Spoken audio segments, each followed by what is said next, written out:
Hi everyone. So today we will be talking about the safe, responsible and ethical use of ICT. First things first, what is ICT?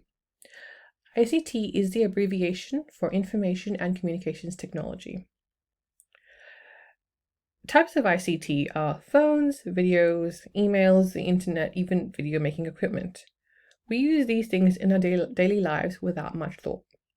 What kinds of ICT do you use every day? Maybe it's social media apps like TikTok, Snapchat, or Instagram.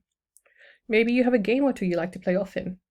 Think about what you use and write down your favorite thing and why.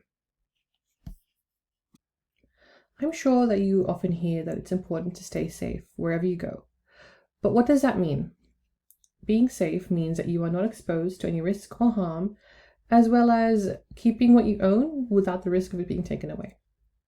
Being safe online can include not releasing information about yourself or others, making sure you use secure websites. When purchasing things online, make sure that the company is legitimate and the checkout is secure, etc. So now that we've covered safety, let's talk about responsibility. When you enter the digital world, you become a digital citizen. This means that you have a responsibility to act with respect and use the immense resources at your fingertips wisely. For example, if you post or share something on Instagram, is it just a funny meme or is it a joke at someone else's expense? This brings us to being ethical. In our daily lives, aiming to be a good person and with good morals is what makes everyone more pleasant to be around. The same goes for your digital persona.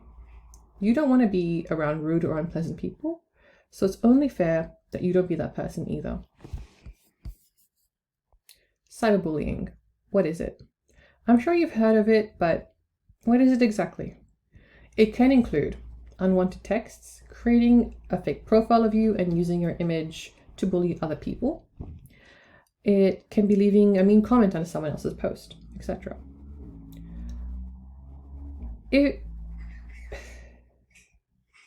It is just as bad as bullying in person and can have serious outcomes on the person being victimized.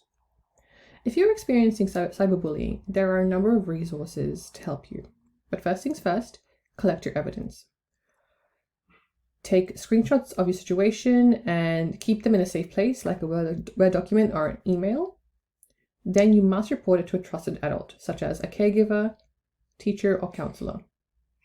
Other resources you can access are Kids Helpline, eSafety Commissioner, and reachout.com.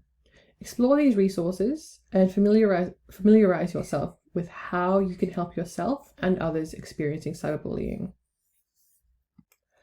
I've provided some videos and a website for you to look at, so go through those. Then there is a Centaur game, so play that, give me your feedback, see how you feel about it, and then complete the quiz. After that, you're completely done. The lesson is over. Have a good day.